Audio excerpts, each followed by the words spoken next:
Geogebra is, well, it's just like the name suggests. It's geometry and algebra, plus things like calculus and graphing, and well, you get it, it's Geogebra. Let's get started. There's one important, very important step before we begin. Does your screen look like this or this? Your screen needs to look like this. It's 3D view.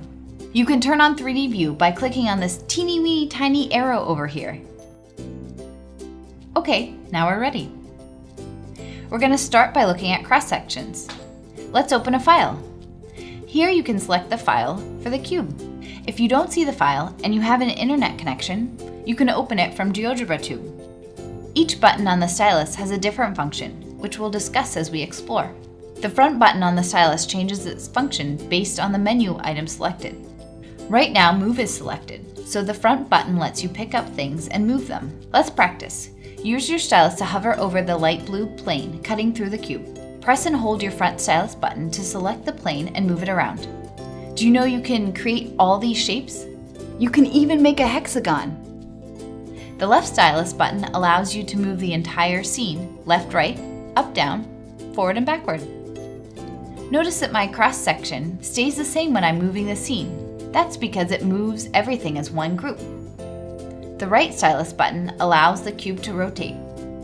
Pointing the stylus anywhere in the scene and holding the right button will allow you to rotate the cube either clockwise or counterclockwise. To stop rotating, click the right stylus button anywhere in the scene.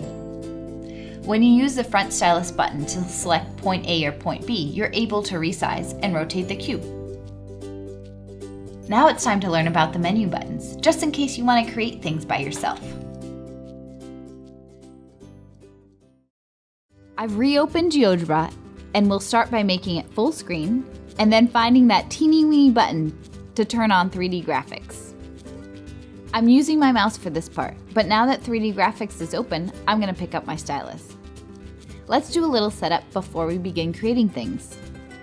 I want to turn off the axes and the plane and turn on the grid. Alright, we've talked about the stylus and the scene is ready. I just need to point out a couple things about the menu. Notice the blue box around the icon. This means it's selected, and my front stylus button will do whatever is selected.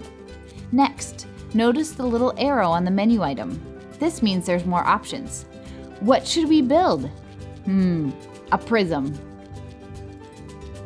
Okay, back to creating things. My instructions are right here.